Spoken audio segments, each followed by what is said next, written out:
You've probably watched a lot of game dev tip videos on YouTube now, and they're kind of probably all the same. Hopefully not, hopefully you learned some new things, but I'm going to try and make this one practical. So let's get straight into it. 5 practical game dev tips.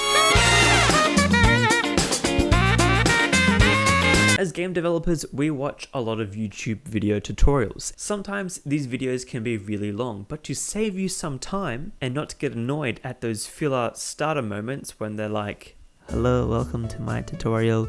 Please like my Patreon and subscribe to my newsletter." And instead of having to deal with all of that filler, if you just double the speed of that video, not only will they get more quickly to the point, longer videos that were 30 minutes to an hour go from like 15 minutes to half an hour. What did you say now? This will save you a lot of time, especially on videos that you might watch repeatedly and you're just looking for a little portion of the video. Speeding up to double speed gives you lots of information very quickly and you can find what you need faster. Tip number 2 is to use pre-made assets. Whether you bought them or downloaded them off the marketplace, or my personal favorite, a GitHub repo, you can just search what you're looking for, whether that's a character controller or a certain shader for Unity or Unreal. A lot of that stuff is free and online for you to use. Now, if you're wanting to learn to program or do certain art pieces, sure, writing out a character controller script is really important. However, if you kind of want to get more to the point, and I highly suggest that you just finish your game, using pre-made assets isn't a sin. As game developers, I like to think that we all stand on the shoulders of giants. So those who came before us did work so we wouldn't have to. It's not like you have to write an operating system to get a computer to work. Like, if the assets are there, if the operating system is there, you're gonna use it. So I highly suggest not necessarily cutting corners, but saving yourself some energy to focus on more important aspects of your game, whether that's a different part of development, or whether that's freeing yourself up for more time to focus on marketing and community management. Using pre-made assets is good, and I highly endorse you using them. Don't plagiarize people's work, but a lot of developers do give out what they've made for free to help you. So please, use it. Now, tip number 3 kind of connects on with that, and that is reuse your assets. Now, if you made a character controller that was a top-down shooting game, and it still has the WASD controls, and the new project you're working on is a first-person game, reuse that code that you've written, just copy and paste it and put it in your new project. The amount of time and energy I could have saved all these years if I just gone to my older projects, which I still have, and just reuse those little assets that I have already made, I would save myself so much time. And again, it's the same as using pre-made assets online. It's good training to kind of practice how to program, but once you've already done it, it's better to save yourself time and just copy that. The beauty we have with computers is that we can copy and paste information really quickly and easily. So, if you've already made something, you should just recycle it into your other projects. Speaking of your projects, tip number 4 is to back up your projects. I don't care how awful your game looks or how proud you are of it. Back it up.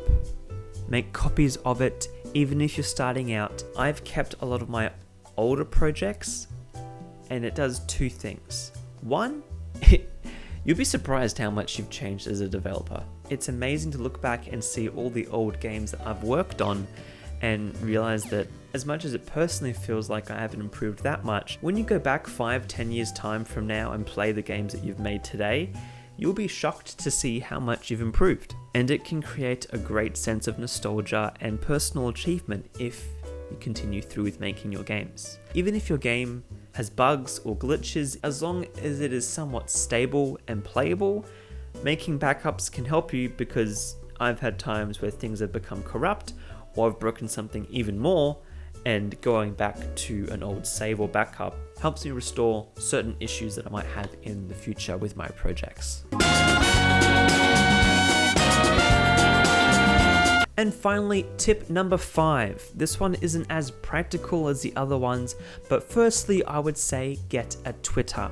Get a Twitter and start following game devs. I would suggest even finding people who work for AAA because they can share some really cool insights, as well as those who might work with game engines, especially with Godot. I'd highly suggest some of their developers because they share some really cool features that they're working on. Of course, independent game developers are out there, and all it takes is looking at the game dev hashtag and seeing some projects and people that you like, following them, and be supportive. Don't be afraid to comment and share and retweet and just uplift people and congratulate them on the work that they've done. That'll help people become more aware of you as a developer, but you're also establishing yourself as a positive influence in the community. Now, along with socials, if you want to find a team, I would really suggest either going onto Itch and finding some game jams and joining their discords and trying to collaborate with people on there. That's a really good space to get to know people. And when you're on those discords, ask questions, make friends, and most importantly, take their advice. Now, obviously there's going to be people who aren't always giving you the best advice, but if there's someone who's making games or who you feel is more experienced than you, listen to them and take on their feedback, and especially constructive criticism, because that can just help you flourish as a developer so much more quickly, and you can get to places I wish I was 5 years ago, but I'm finally getting there just now. My final practical tip would be to join Devil Team. It's a smaller, more niche social platform for game developers. If you're looking to start a project and find some people to join your team, it's a great place to do that, as well as look for existing teams that are working on exciting projects as well. So those are my 5 practical game dev tips. Hopefully you can set some goals and make some amazing games. If you enjoyed this video, please leave your love in the comments, and if you have any future video ideas, don't be afraid to leave that in the comment section as well. I'm Nathan, see you next time.